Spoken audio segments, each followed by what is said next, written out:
なんだ。 Over the years, I've flirted with the visual novel genre, probably dating as far back as the space adventure in Snatcher on Sega CD.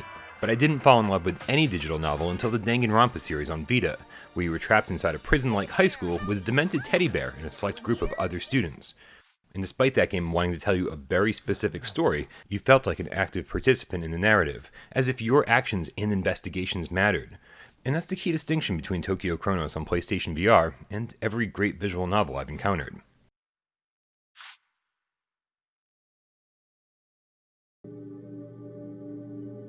桜井、彼は。おいおい、なんだよそれ。覚えてないのか？ローだよ。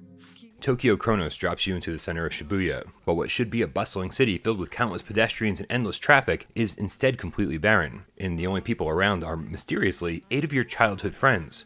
You've all inexplicably woken up there, trapped, without any explanation of what's going on or why you're there. It's a great setup, but it also means that every scene is devoid of background characters, moving vehicles, anything. And if you think that exploring this desolate city is all part of the impending fun, well, it's not. There's a noticeable lack of freedom here from the get-go.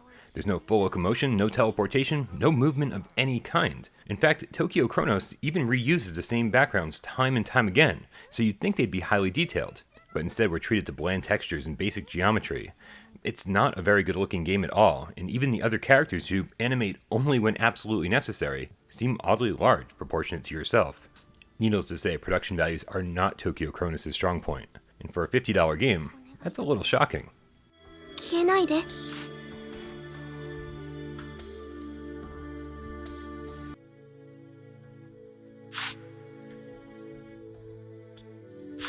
This complaint extends to the audio as well.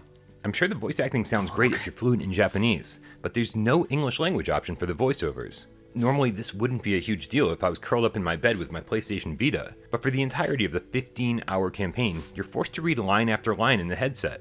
I'm not the kind of person to ever ask, why should this game be in VR? But with Tokyo Chronos, I'm curious why any of the developers thought that this was the right medium for their game. They never use VR to any kind of advantage at all. You're constantly staring at static screens reading endless dialogue. And even worse, you're never doing anything. Most visual novels I've played require some kind of interaction from the player, but when I set the text to autoplay, I could often put the controller down for hours at a time and do nothing as the story played out. And when the game does finally ask you to make a decision, which is only a handful of times total throughout the course of the entire game, as the player I'm so removed from being part of the story at this point that I don't even want to be asked to make a decision. It's almost like Tokyo Chronos forgets that we're there. You've obviously got a story you want to tell, and you haven't deemed any input from me necessary in literally hours. So just tell your story. もういいだろ。おい、いいわけないだろ。どうするんだ。こうなったらもう正攻法で行くしかないね。 I wish I could say that the story was at least a strong point here. And when everything is all said and done, it does tell a great story. But it's not well told. Any good editor could have easily chopped out about half of what's here and gotten the point across even more effectively. I never felt any of the sadness or anger that I should have because I was too irritated by the characters prattling on incessantly against yet another static, boring background.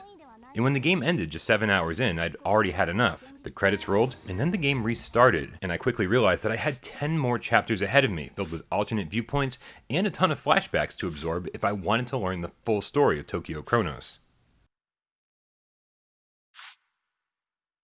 いった。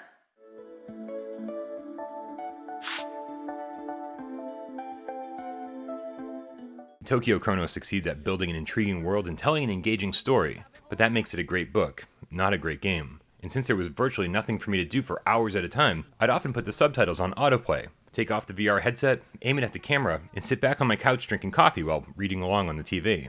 And because of this, I would have rather consumed the story of Tokyo Chronos as a book, or potentially even on my Vita, because I read the entire thing anyway, and wearing a VR headset added absolutely nothing to my experience.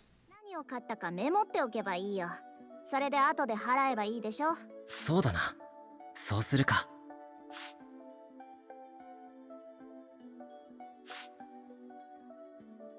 なんだよ。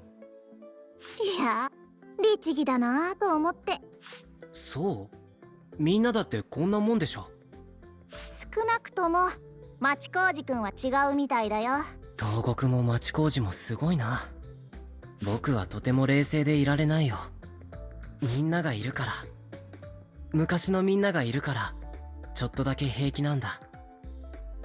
それは僕もちょっとわかるかな。